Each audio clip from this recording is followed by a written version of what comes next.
The rain hammered against the ER windows when Dr. Bennett noticed the abandoned bracelet.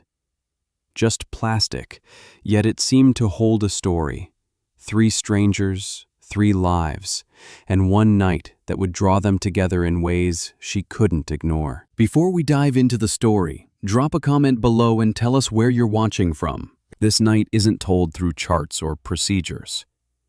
It's told through 3 simple objects: an inhaler, a photograph, and a bracelet. Each carries weight. Each reveals something about her, too. And it all begins with the steady rhythm of rain against the glass. The corridor stretched before Dr. Bennett, quiet except for the steady pulse of night inside the ER. Rain pressed faintly at the edges of the building, a presence she no longer needed to notice. What she did feel was the stillness of the hallway, clean, fluorescent, unnaturally calm. It was a space between heartbeats, the kind of silence that can feel heavier than noise. She moved at her usual pace, the clipped rhythm of shoes on tile, the soft brush of her coat along the counters. The work was second nature. Charts in her hand, monitors lighting small bays along the corridor, supply cabinets that gave up what was needed without question. She didn't linger on the faces of families folded in plastic chairs. She didn't hold the tired eyes of the nurses near the desk. That distance wasn't coldness. It was a careful choice. Her way of staying upright in a place where heartbreak was part of every shift. The hospital had its own music. It was not rain and it was not thunder. It was a low, constant hum paired with the faint tap of shoes.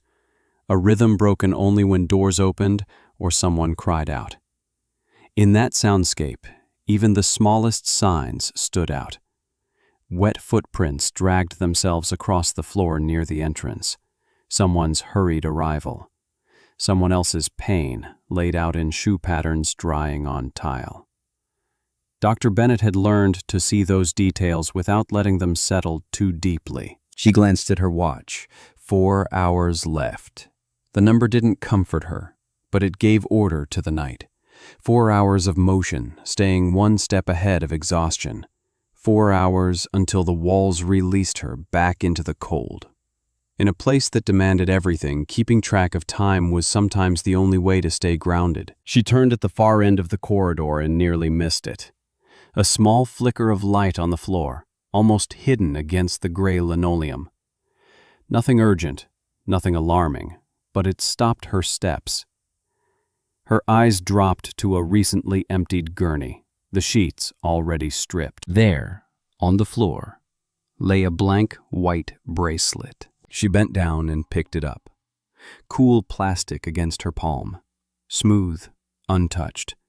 No name printed, no record number, no hospital ID at all. Just a circle of silence left where it didn't belong. For a long moment, she simply held it. Something about it carried weight, though she couldn't explain why. It didn't belong to anyone, and yet it felt strangely alive, as if asking a question she couldn't yet hear clearly. With a small motion, she slipped it into her pocket. One more item among many, yet not like the others. Not medicine, not paperwork. Something else. An emblem of people moving through these halls, leaving fragments behind. Her hand brushed the fabric of her coat as she turned and continued her walk. The rhythm started again. Shoes, lights, monitors. The steady undercurrent of need waiting in every room. This tunnel of order and repetition was where she lived on these nights, where she performed the quiet task of holding back chaos with steady hands. But sometimes, even a small distraction could break the surface. The bracelet was no louder than a whisper, but it lingered in her mind as she moved, adding an edge to the silence around her. She knew what nights like this were. Slow inches of routine, punctuated by sudden ruptures. Sometimes those ruptures came from a single sound, unexpected and sharp. And just moments after tucking the bracelet away, that sound came. The overhead system clicked, speakers casting a harsh crackle through the air. A code blue had been called. The corridor, so silent just seconds earlier, lit up with urgency, and Dr. Bennett was already moving. The call came sharp and clear. A respiratory emergency in Bay 3. Dr. Bennett moved without hesitation, her body already ahead of her thoughts, carrying her down the hall toward the source of need. Inside Bay 3, the air was thick with a quiet urgency. A boy, no older than 7 or 8, lay on the gurney. His chest strained for each breath, rising and falling in shallow, jerking motions. The sound from his throat was thin, a whistling wheeze that seemed to cut through the room. Beside him, his mother clutched the railing so tightly her knuckles blanched, the other hand pressed against her mouth as if she might hold her own fear inside. The boy gripped a small blue inhaler in his hand, as if it were the only link between him and another breath. His fingers tightened around it, refusing to release. Dr. Bennett's gaze caught on that object. For a moment, the room dissolved into silence, time stretching like a pulled thread. She recognized it, not by brand, not by design, but by memory. That small device carried the shape of her own childhood nights, when sleep was pushed aside by a chest that refused to open. That same mix of helplessness and raw hope once sat heavy in her own palms. She let the weight of that recognition rest between them for a beat before moving closer. Her voice, though, shifted. It shed its clipped, clinical edge, replacing formality with calm warmth. She leaned close enough that the boy could meet her eyes. "I know this feels frightening," she told him quietly, words meant for him alone. "I used one of these too when I was your size.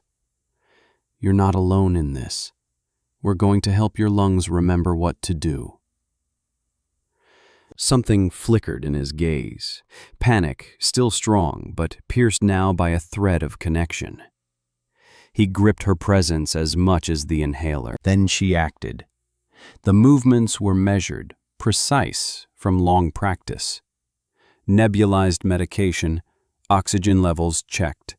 His position adjusted to ease the pull on his chest. On the surface, it was routine care. But what filled the room wasn't just the hiss of mist or the beeping of monitors. It was the steadiness of her voice, the rhythm she offered as she guided him. "Breathe here. Focus now. You're safe." Each small change gathered into something larger.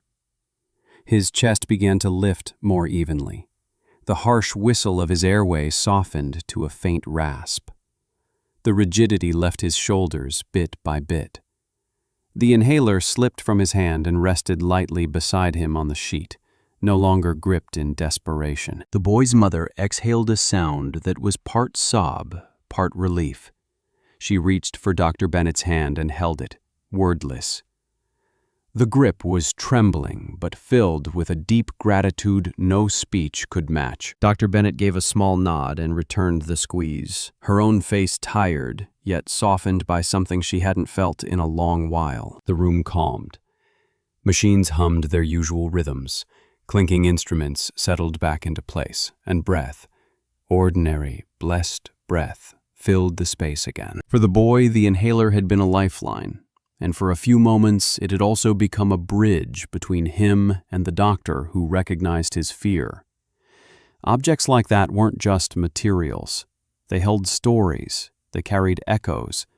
They reminded both patient and physician that survival often comes with a side of memory. When Dr. Bennett stepped out, she felt a shift. Small, but real.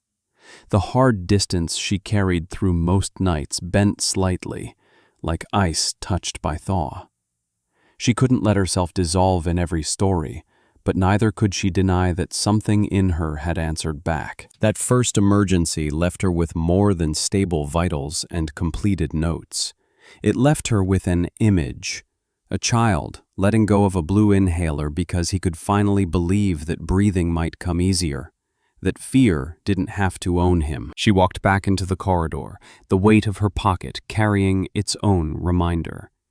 The plastic bracelet was still there, cool against the lining of her coat. Now it seemed to hum with a low meaning, as if objects themselves were recording these encounters, each new moment layering on another quiet truth. Her night wasn't over, and what came next wouldn't arrive with alarms or rushing footsteps. It would come softly, carried by a nurse's voice, leading her toward a different kind of struggle, one that didn't depend on breathing tubes or vital signs, but on the endurance of the human heart. The next call wasn't an alarm. It was a simple update from a nurse. An elderly man was refusing treatment for a heart problem. Dr. Bennett expected resistance, but what she found stopped her at the doorway. The man sat upright on the gurney, posture rigid, shoulders drawn back like a soldier still at attention. A faded military jacket rested over his hospital gown, and in his hands he held a single, time-worn photograph. His eyes never wavered from it. The nurse standing nearby had already explained the risks: unstable rhythm, the chance of stroke, the need for monitoring. He had dismissed it all with one line: "I've had enough of hospitals." His voice was firm, quiet, final. Frustration tightened the nurse's expression, but the man didn't glance at her again. His attention was fixed, unbroken. Dr. Bennett pulled a stool across the floor and sat down just within his view. She didn't reach for his chart.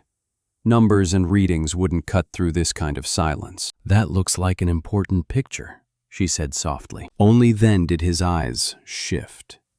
They weighed her for a moment, wary of intrusion. Slowly, he turned the worn photo so she could see. Its edges were softened, almost translucent from years of handling. In it, a young woman smiled with wind in her hair, caught mid-laughter as if sunlight itself had chosen her face to stay upon. "My wife," he said. His voice came rough, heavy with a pause. "Eleanor." The name rested in the air longer than any diagnosis could. It carried weight, all the years folded into 2 syllables. His throat worked as he swallowed, and for the first time that rigid soldier's frame sagged. 52 years we had, he continued, thumb tracing the corner of her smile. She was everything. He stopped, blinked once, and the lines beside his eyes tightened. "It's been 5 years now. Some days it feels like 5 minutes. Others," his gaze drifted back down, "a lifetime." His words weren't for Dr. Bennett. They were spoken to the photograph, to the woman whose face he carried everywhere. The rest spilled out in fragments, the way truths often do when held too long. He wasn't afraid of dying. What he feared was living longer in the hollow space she left. Days stretched out into silence, nights where there was no voice to answer his. Pills and wires couldn't fix that. Machines could extend time but not restore what mattered. Dr. Bennett stayed quiet. No advice, no polished reassurance, just stillness. Her silence made space for his grief to move and find shape before another human being. And somewhere inside her it struck something deep. She too knew what it meant to walk through days like corridors, self-contained, removed from warmth. His confession, cloaked as stubborn refusal, mirrored parts of herself she rarely allowed into the open. When his voice finally fell away, she didn't rush to fill the gap. The hush stretched between them until she spoke, steady but gentle. "Would it be all right," she asked, "if we made sure you were well enough to go home and remember her properly?" It wasn't a debate about heart rhythms. It was recognition, not of his illness, but of his loss, and of his endurance as a man rather than only a patient. He studied her for a long beat, the tension in his jaw shifting slowly. Then, with one small nod, he yielded. "All right," he said. His tone carried the weariness of surrender, but also something softer underneath. for her. He tucked the photograph back into the breast pocket of his jacket, close against his chest. The gesture was careful, reverent, the last act of a soldier keeping watch over what was left. That slip of paper had done what no risk chart could. It had opened the door. In holding it, in offering even a glimpse of his Eleanor, the veteran had revealed the truth beneath his refusal. Love had carved itself into his bones so deeply that even an empty world felt too heavy to carry without her. And Dr. Bennett had seen it, not just the illness in front of her, but the story within him. For her, the image lingered.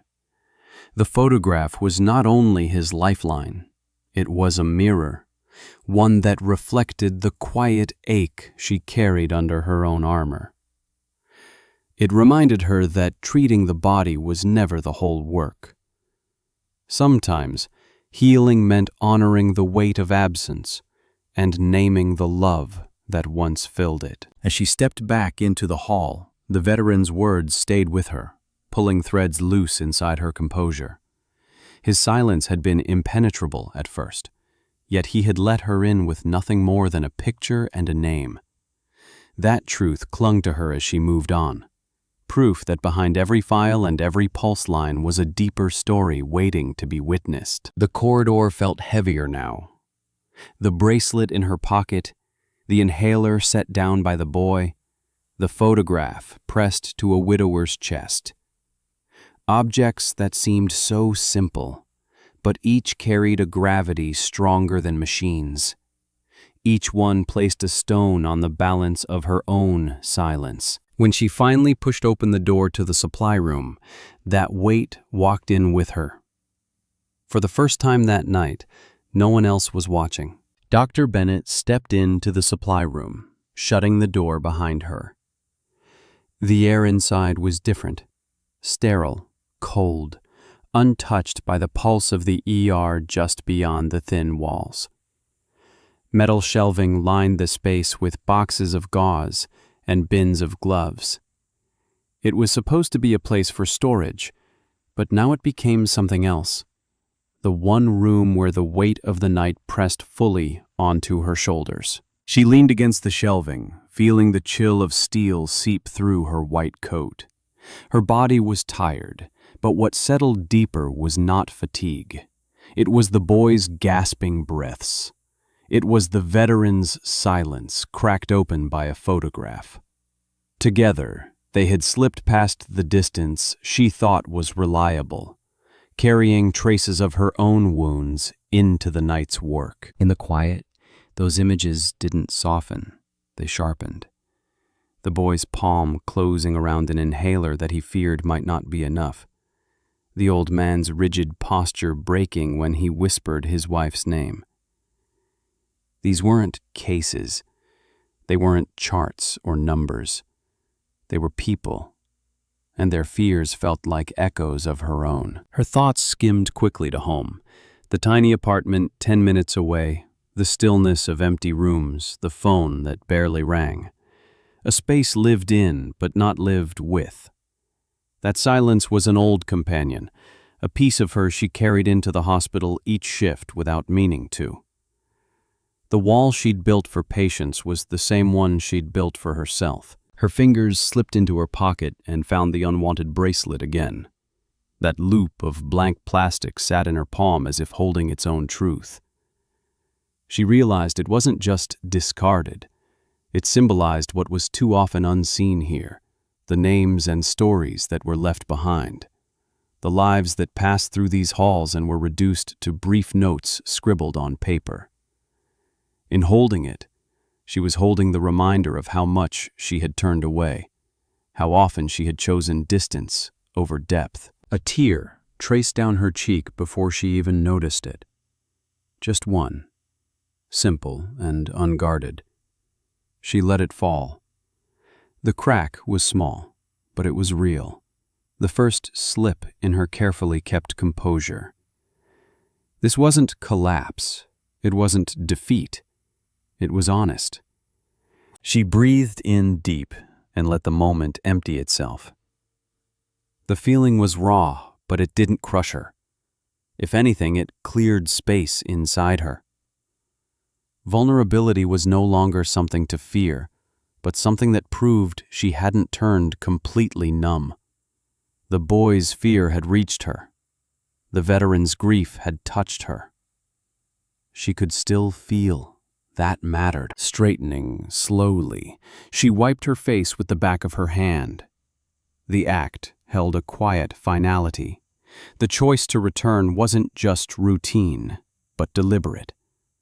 She wouldn't step back into the hall as someone who armored herself against every story. She would walk back, knowing the stories could shape her, too. She tucked the bracelet back into her pocket and steadied her shoulders. In that moment, she no longer saw distance as survival. She understood it as loss. The crack in the armor had shown her that, and it had left her more present than she had been in a long time. The handle turned under her hand. Beyond the door, the usual rhythm of the hospital waited. Monitors beeping, footsteps echoing, voices rising and fading. But just as she stepped forward, the air shifted. A sound cut through the noise, different from alarms or routine calls. It was low, guttural, unrestrained. The kind of sound that didn't come from machines, but from something human and urgent. And Dr. Bennett turned toward it. It began in the waiting area. A sound that wasn't mechanical, wasn't clinical, but human. Low, raw, and strained from the belly. Dr. Bennett moved toward it and saw her. A young woman, hunched forward in a plastic chair, face slick with sweat. One hand braced tight against her abdomen, the other locked so hard on the armrest her knuckles shone white. She was in labor, and she was completely alone. There was no partner hovering, no bag packed neatly at her feet. Just her, breathing fast, eyes shut tight, muscles shuddering against the next contraction. Fear sat sharp on her face. Not just fear of pain, but of doing something unbearable without anyone by her side. A nurse was already there, leaning close with calm words. The woman barely registered them, locked inside the intensity of her own body. Hands moved quickly, a gurney was brought forward, and within moments she was being rushed through the hall. She gripped the metal rail like an anchor as the wheels rattled beneath her. Dr. Bennett walked alongside, noting the team's calm efficiency, but seeing something else as well. Isolation.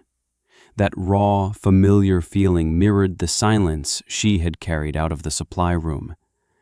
In this young woman's struggle, she recognized shades of herself, not physical, but deeply human. In the delivery room, the lights bore down and machines stood ready. Nurses prepared instruments. Monitors flickered. The pace of contractions quickened, every wave tangling her breath and body. Her panic grew with each moment, until between two gasps she let out not a scream of pain, but a single pleading word. Mom. One syllable, thin but piercing. It rang through the sterile air like a spotlight cutting through shadow. It wasn't just a call. It was a return to childhood, to the oldest instinct for safety. No one answered. Dr. Bennett felt the tug inside her chest. By training, she should stand opposite the fear, keep her distance, guide with steady professionalism. But her heart, already softened by the night's encounters, moved differently. She bent that invisible line and reached forward. Her hand wrapped the woman's trembling fingers, firm and steady. The woman flinched at the sudden contact, then locked eyes with her. No empty promises came. No, "It's fine," or "Don't be afraid." Just a silent look and a nod that said something simpler. "I'm here. You're not alone." It was only a gesture, yet it changed the rhythm in the room. The woman's grip tightened hard, drawing strength from the presence beside her bed. Another contraction rose, sharp and consuming. This time she didn't cry out for her mother. She anchored herself in the hand she held. Dr. Bennett stayed at her side, her voice low and steady, guiding each trembling breath and each push forward. But more than her words, it was the simple grip that carried the woman through. The connection outweighed any protocol. In that labor room, Dr. Bennett was not just a physician, but a witness to the private courage of a stranger shouldering the weight of a new life. Minutes stretched, effort built, and at last the final push came. Sudden silence. Then a cry, high, strong, insistent. A baby's voice filled the air, indignant and alive. Relief broke across the woman's face in tears and sweat. Her hand loosened, but not immediately. She clung for a heartbeat longer, unwilling to let go of the strength that had kept her tethered. Her wide, exhausted eyes stayed on Dr. Bennett's as if to confirm it had really happened, that she hadn't been abandoned to face it alone. Then the nurses moved in, swaddling the newborn in soft cloth, laying her aside in a clear bassinet where she kicked and wailed, announcing herself fully to the world. The mother leaned back, more breath than body, tears streaking into her hair as she exhaled release. For her, the baby's cry was more than a medical sign. It was proof. Proof that she had crossed through fear into something greater. Proof that even in a room as bright and sterile as this, connection could make survival possible. Dr. Bennett squeezed her hand once more before letting go, the gesture holding far more weight than words could have. She had breached the usual distance to offer that hand, and in doing so, gave the one thing the woman most needed. Presence. The birth was over. The danger past. Yet in Dr. Bennett's mind, the cry, first for Mom and then from the newborn, rippled against what she had felt all night. A boy clutching an inhaler, a man tracing a faded photograph, a woman crying out in labor. Each moment tethered not just to medicine, but to the unshakable need for connection. The room stilled again, its instruments cooling back to silence. Relief hung in the air like light after storm. Dr. Bennett helped tidy the space, gloves removed, movements slowed by reflection. In the corner, the newborn's breaths softened into rhythm. Nearby, the mother finally settled, sinking into the thin pillow with a look of quiet triumph. And as Dr. Bennett turned to leave, something in the room caught her eye. It was small and pale against the backdrop of the bedside table, nearly lost among the clutter left behind. She hesitated, drawn closer. Something familiar lay waiting. The delivery room had settled into a hush. The new mother rested with her newborn swaddled close by in the bassinet, the harsh edges of labor now softened into calm. What had been air thick with effort only moments ago was suddenly light, carrying the faint rhythm of a baby's steady breath. Dr. Bennett moved quietly through the room, adjusting blankets, clearing wrappers, her motions deliberate but no longer mechanical. For the first time that night, she felt a trace of peace threading its way into her chest, as if the weight she carried had finally shifted. It was as she set a small package aside that she noticed it. A hospital bracelet resting on the table. To anyone else it might have seemed ordinary, but to her eye it was immediate recognition. Same pale plastic, same tight circle. Except this one bore a clear name. Lena. A barcode stood underneath, crisp and sharp, printed just hours earlier when the young woman had been admitted in chaos and pain. Her hand went instinctively to her coat pocket. The bracelet she had found in the corridor was waiting there, smooth and blank. When she placed them side by side, the connection became undeniable. What she had picked up earlier wasn't random debris abandoned on the floor. It was the missing pair. In the frantic rush through the waiting room, Lena's first bracelet must have slipped free, forgotten as her body fought through fear and contractions. It had been left behind in silence, but here was its twin, still on record, still marking her name. The contrast struck her deeply. One empty, one inscribed, one nameless, one claimed. Together they captured something precise, the fragility of being seen and the ease of being lost. For a moment she simply held them, watching how each band curved into the same shape, yet carried such a different meaning.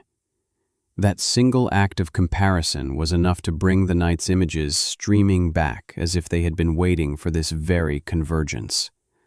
A boy's inhaler pressed into his small hand. An old photograph, smoothed by the touch of decades. Two bracelets, now reunited across the span of a single shift. In each object she recognized something elemental. Breath, love, identity. Simple words, yet they held the gravity of survival. The boy had clutched air itself. The veteran had carried devotion. And Lena, even without knowing it, had carried the fight to remain more than anonymous, more than another case file lying on a monitor. These weren't just things left in passing. They were lifelines disguised as ordinary objects. Her gaze shifted briefly to Lena, sleeping now, her face slackened and peaceful against the pillow.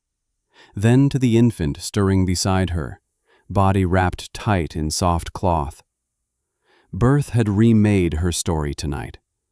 But even before that child's first cry, her story had almost slipped into namelessness in the corridor.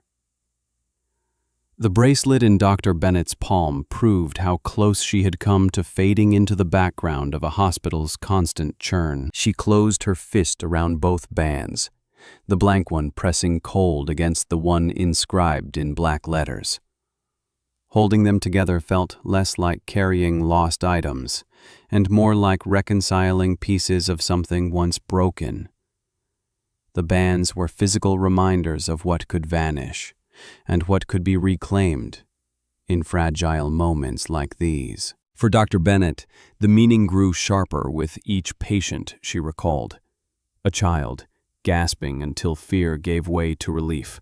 A man who refused treatment until he named the wound that could never heal.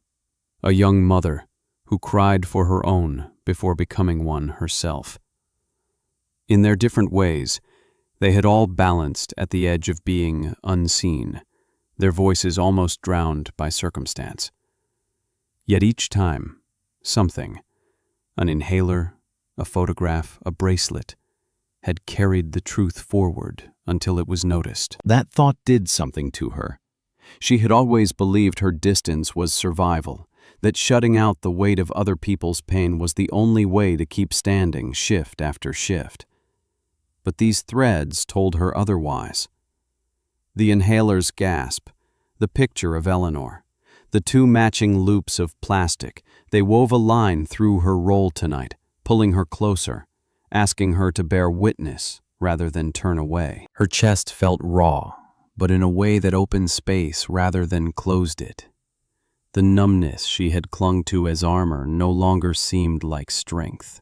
What grounded her now was something far riskier, admitting that connection mattered, that without it, all the skill in the world meant less. She set Lena's bracelet carefully back onto the table, making sure the letters faced upward. The other she slipped once more into her pocket, no longer blank in meaning, though its surface showed nothing at all. It had become proof in its own right, that a forgotten scrap could carry a story, if someone bothered to pick it up. The newborn gave a soft cry, barely stirring the air, and then settled again almost immediately. The muffled sound underscored her realization. Every life that passes through these halls leaves behind more than numbers. Sometimes it is fragile, sometimes half-hidden, sometimes waiting to be overlooked. And sometimes, if caught at the right moment, it rewrites the night entirely. Dr. Bennett lingered only a moment longer, watching the slow rise and fall of the mother's chest. Then, the tiny mirrored rhythm in the bassinet. Her hand rested on her pocket once before she drew it away, a quiet acceptance that the bracelet would remain with her for now, carrying its weight beyond this room. The shift wasn't done. Patients still waited in other bays and other corridors, lives still unfolding just beyond her line of sight. As she stepped into the hallway, she felt the echoes of what had happened pressing close. Breath steadied. Love remembered. Identity reclaimed. They kept her moving, guiding her forward into whatever came next. And what did come next waited only a few doors away. A request, soft, almost hesitant, was about to reach her ears from someone whose story had not yet fully closed. She would pause, turn back, and realize the night still had more to teach. The transport team was nearly ready to take Mr. Evans upstairs to the cardiac unit when his voice, quieter than before, reached the nurse. He asked if he could speak to Dr. Bennett first. She was still at the nurse's station, finishing her notes from the delivery room when the request found her. Without hesitation, she set the clipboard down and walked back down the hall. She wasn't sure what would be waiting, whether another refusal, another wall. But when she stepped into his bay, the man she saw was not the one she had met earlier. The rigid defiance was gone. He was propped upright against the pillows, the blanket smoothed across his legs. His frame no longer held that stubborn, squared-off tension. Sadness still pooled in his eyes, yes, but the defiance had melted into something gentler. A calm that emerged only after a long fight had eased. He waited until she came closer, then began, his words steady, quiet. This wasn't a speech, it was something offered carefully, as if each word mattered. "Doctor," he said, voice rough, "I wanted to thank you." He paused, then gave a slight shake of his head. Not for the medicine. Not for the monitor or the pills. His eyes found hers again. "I want to thank you for seeing me. You saw a man who misses his wife, not a chart, not a case. You saw me, and you listened." The simplicity of it struck deeper than any long explanation could have. His tone wasn't dramatic. It was quiet, certain, and steady. He glanced down at his hands, then back to her. "In a place like this," he murmured, motioning faintly at the ward beyond his curtain, "we become numbers. Blood pressure, heart rate, dosage. But you reminded me I'm not just that. You treated the person." His voice slowed again, as though tasting each phrase before letting it go. Finally, he said, "That was the real medicine." Dr. Bennett let the words rest inside her for a moment. They sank past the usual surface of thanks into something else, an affirmation she didn't realize she had been reaching for since the start of this long night. If she had been doubting whether her openness with patients weakened her, here was her answer. That vulnerability was not her downfall. It was the very thing that gave her strength. A silence passed gently between them. Mr. Evans leaned back slightly, his chest rising in a steadier rhythm than earlier. He reached for his jacket, still folded carefully beside him, worn and frayed from years of service. From the pocket, he withdrew the photograph of his wife. Eleanor's face smiled from the faded paper. He held it, not for her to study this time, but because it steadied him. After a brief pause, he slid it into the chest pocket of his hospital gown, tucking it directly over his heart. The gesture was so deliberate, so tender. It made his words all the more real. Neither spoke for a while. They didn't need to. Gratitude filled the pause, but it wasn't loud or ceremonial. It was quiet acknowledgement, intimate and genuine, the kind that needs few words because the truth lives in the space between them. For Dr. Bennett, the weight of that moment reached deep. The objects she had carried tonight, the inhaler, the photograph, the paired bracelets, had shown her ordinary items could hold extraordinary truths. And now this man's thanks, spoken without flourish, confirmed it again. Healing wasn't only in the medicine she prescribed or the protocols she followed. Healing lay in the act of seeing, of naming the pain no machine could measure. When she finally stepped back from his bedside, she met his gaze one final time. There was no resistance left in his posture, only a weary peace. She wished him well, and he answered with a nod too small to need words. As she turned down the hallway, his voice stayed with her. Its softness carried more weight than the monitors around them ever could. Gratitude had been given plainly, but what lingered was the reminder that presence itself is the medicine no chart can provide. By the time she reached the next set of doors, that truth had settled under her skin. Vulnerability might open cracks, but those very cracks were what allowed connection. And in the next quiet room, another connection was waiting. The recovery room was hushed, the soft hum of the heating unit blending with the quiet rhythm of a newborn nursing at her mother's breast. Dr. Bennett paused in the doorway. Lena was propped against pillows, face pale but glowing with a calm, exhausted light. She gazed down at her daughter with an expression caught between awe and disbelief, still adjusting to the fact that this small, fragile person was hers. Only an hour ago her features had been twisted with fear, her body braced against pain and loneliness. Now there was wonder, pure and steady. Dr. Bennett stepped closer, her voice gentle. "How are you feeling?" Lena lifted her eyes, a soft smile flickering across her face. "Tired," she whispered. "And amazed." She shifted carefully, wincing but never looking away from her baby. A pause, and then the confession slipped out, fast, unguarded. "I was so scared when the contractions got worse. I thought I was going to do it all alone, in a chair, with strangers walking past." The shadow of that fear was still in her eyes, though softened now by the reality in her arms. For a while they simply listened to the quiet sounds of an infant finding her place in the world. Then Lena looked to Dr. Bennett again. "Would you like to hold her?" It wasn't casual. It was a gift, an offer that said more than thanks. It was trust, given by someone who had walked through fear and reached the other side. Dr. Bennett nodded, a lump in her throat. "I would." She moved beside the bed, carefully taking the swaddled child into her arms. The weight surprised her. Warm, solid, entirely alive.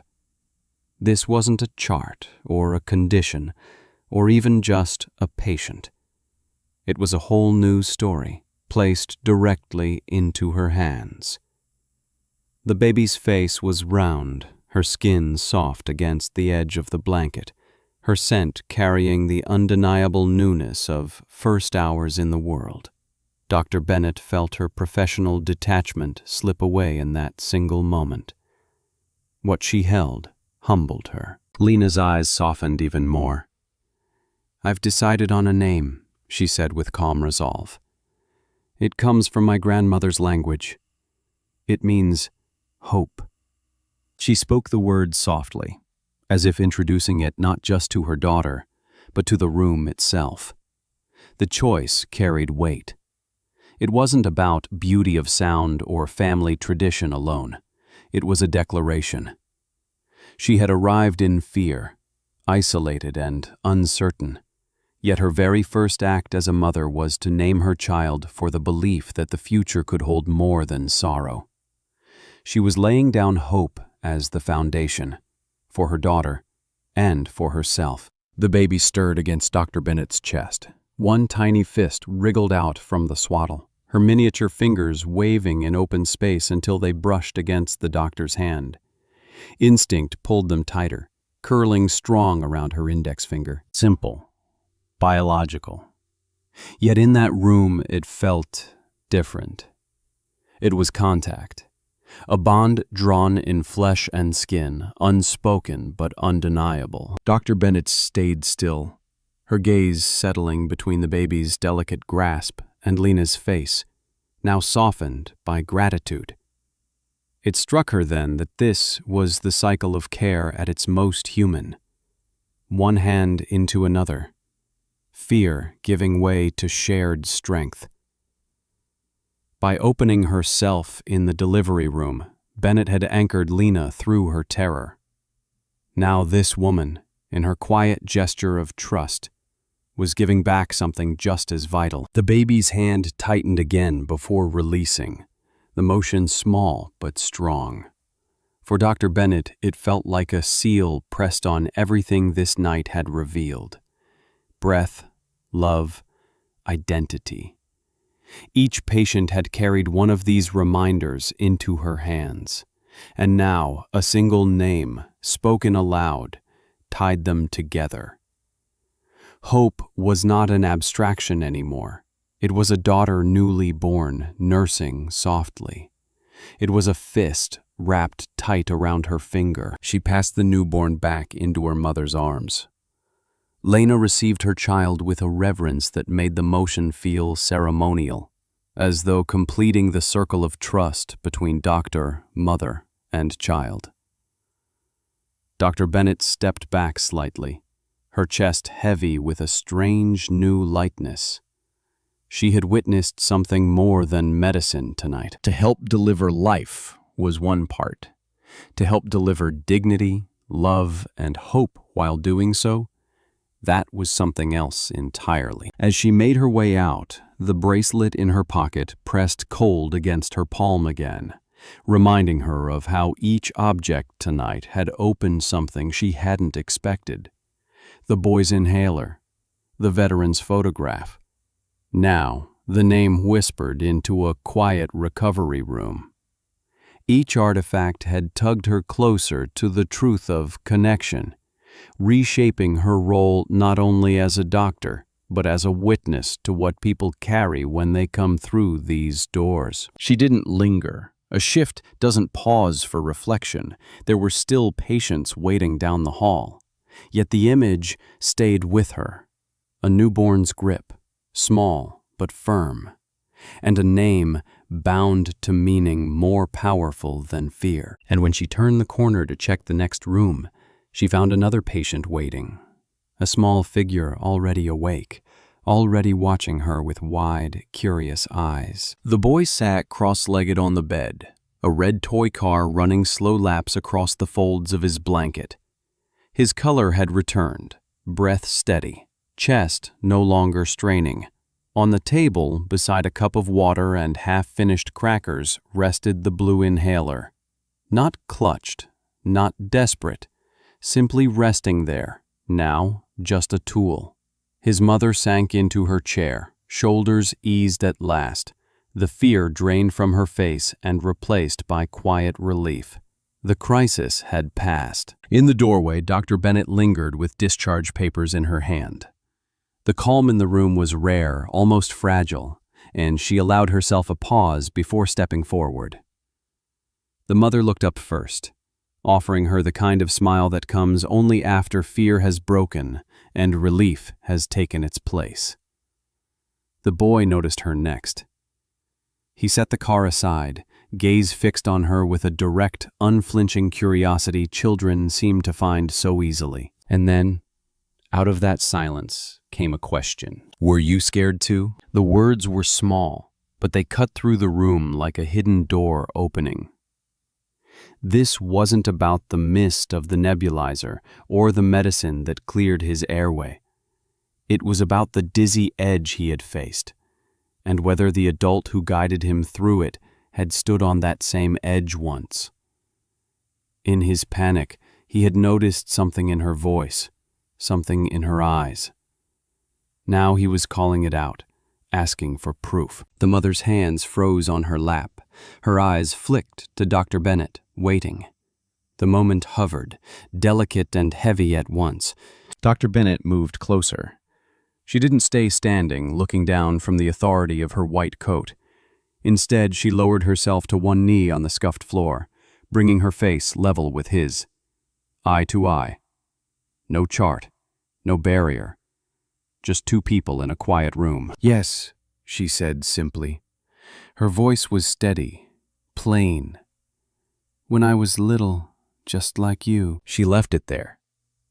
A truth without ornament, offered with the same clarity in which he had asked. For a heartbeat, the room thickened, holding that small confession in place. Then, his serious expression began to shift. A smile grew across his face, missing teeth making it uneven, but bright all the same.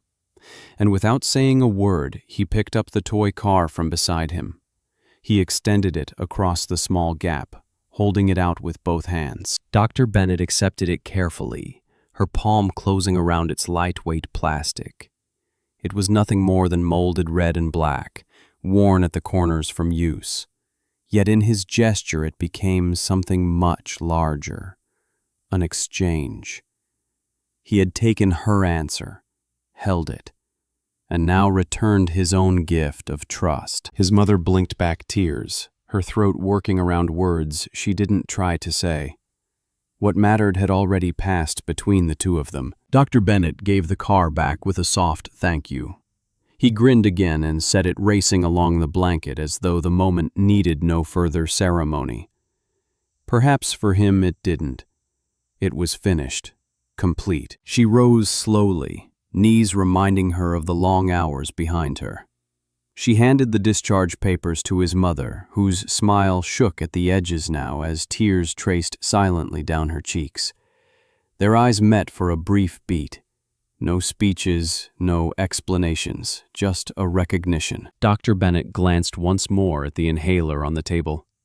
Hours ago it had been clamped in his hand, a lifeline gripped in panic. Now it rested untouched, quiet. Its meaning had changed. Not failure, not limitation. Resilience.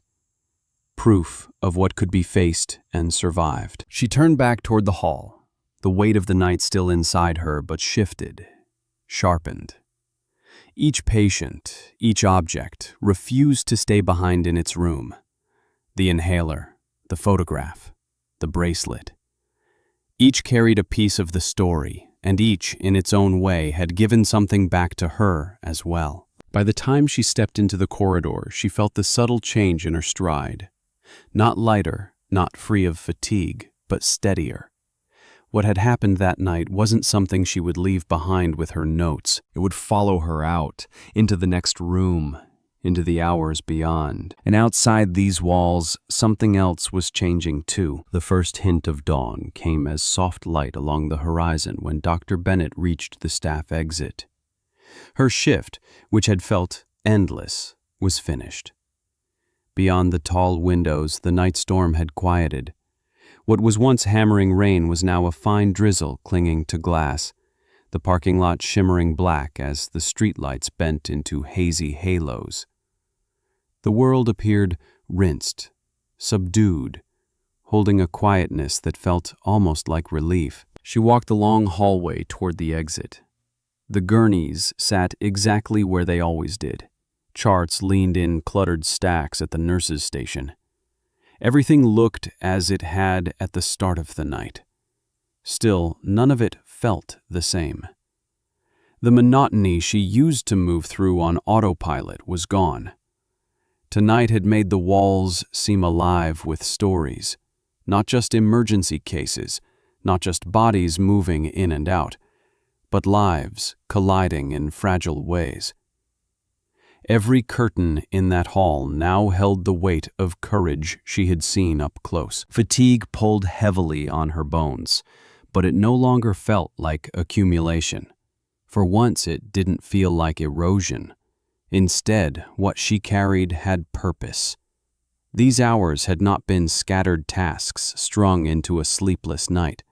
They had formed a thread, not blazing, not showy, but steady, weaving a line from one person to the next until it meant something larger than any case on its own. Worn as she was, her steps felt steadier for it. Her thoughts returned to the anchors of the night. A child's inhaler beside his bed. A creased photograph clutched near a veteran's heart. The bracelets that had been lost and then found again. They were ordinary, common. Yet they had also been markers, tokens of breath, love, and identity. 3 objects that had captured what mattered most, pressed into her hand over the course of a single shift. For the first time, she could admit that the true work was not always in the heroics of medicine. The objects had shown her that. Healing revealed itself not only through procedure, but through presence. It was in steadying a boy's fear with her own memory, in listening without correction while an old man remembered love, in holding an unfamiliar hand through labor. They were not the kinds of moments taught in textbooks. They were quieter, harder, daring her to feel what her armor had always urged her to turn away from. Outside the glass doors, drizzle slid down in thin streaks. The storm within her had done the same, breaking apart until only clarity remained. Detachment had receded. Connection had taken its place. She reached forward, pressed the bar, and pushed through to the cool morning. The air smelled of wet pavement, clean and sharp against her skin. She stopped a moment on the steps, letting the heavy door shut behind her. It was instinct to draw a breath, but this one filled differently. It was full, unguarded, unbroken by the tension she usually carried.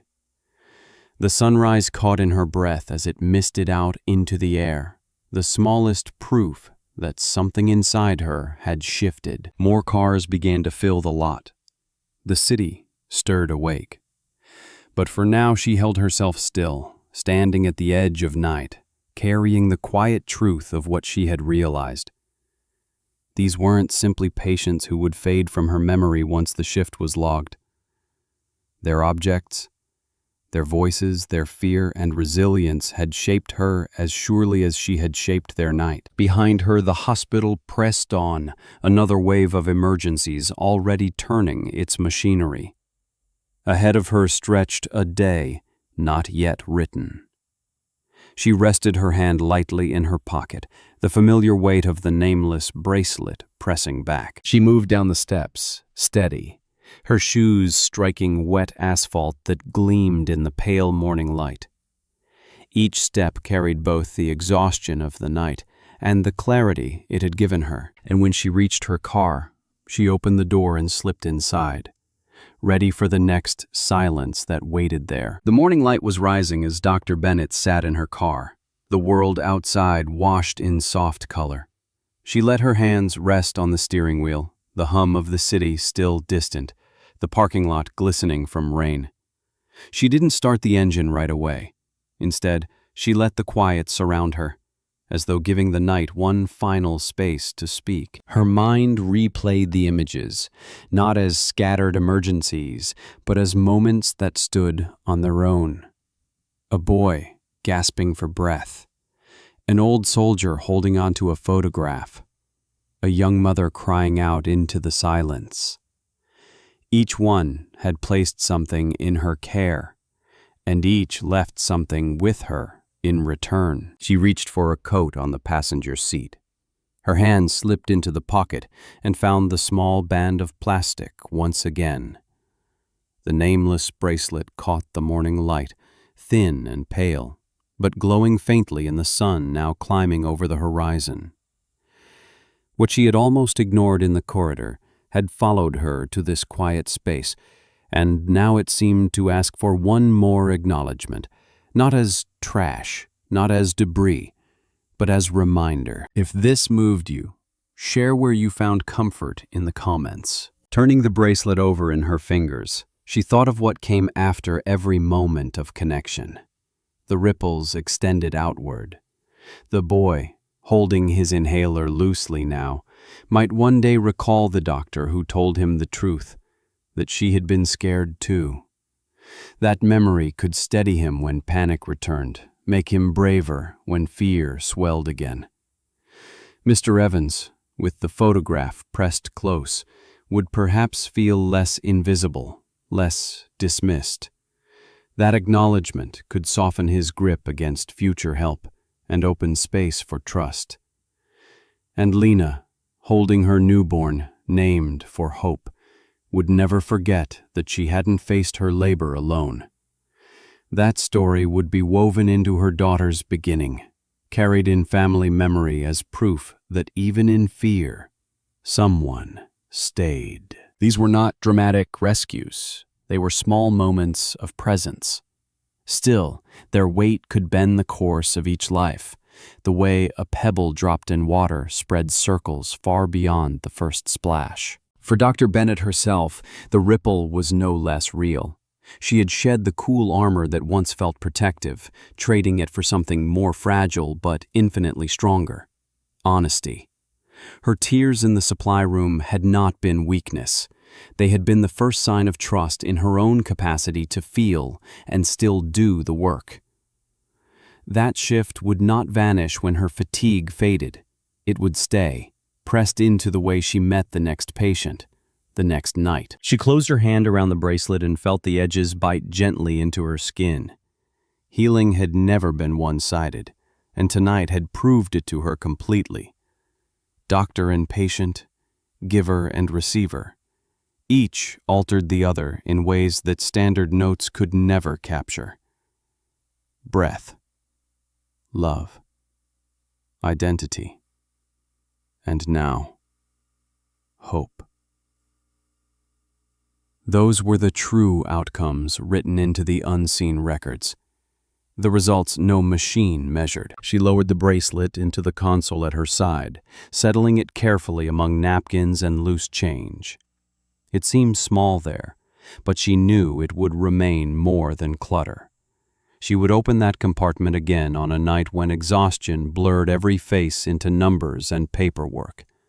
She would see it, touch it, and recall this morning: the boy's wary smile, the veteran's quiet thanks, the newborn's tiny hand. And she would remember that no act of connection is ever lost. The console clicked shut. The bracelet was hidden now, but not gone. It had become an anchor. She exhaled, the kind of breath that carried both exhaustion and release, and then reached for the ignition. The car's hum joined the waking city, ordinary and unremarkable. Yet in her chest something reverberated with more weight. These weren't only patients who passed through her care on a rainy night. They had become part of her own story, as deeply as she had been folded into theirs. That truth followed her out of the parking lot and into the start of the day, unshakable, waiting to shape every choice ahead. Because sometimes what begins as one night of work becomes something greater. A sequence of small acts carried forward, turning into change far beyond what you'll ever be able to see. And from here, what matters most is the perspective it leaves behind, and what it reveals about the quiet strength it takes to truly heal. Heroism often looks quiet. Steady hands, steady presence. True healing isn't always in the bold procedures, but in the pauses between them, when one heart chooses to meet another with honesty and care. It happens in a grip held through fear, in grief listened to without judgment, in a child's question answered with truth. Small spaces where connection becomes as important as medicine. If this story touched you, share it with someone who might need its reminder today. And if you believe in these healing stories, subscribe for more. Small acts of presence can change lives.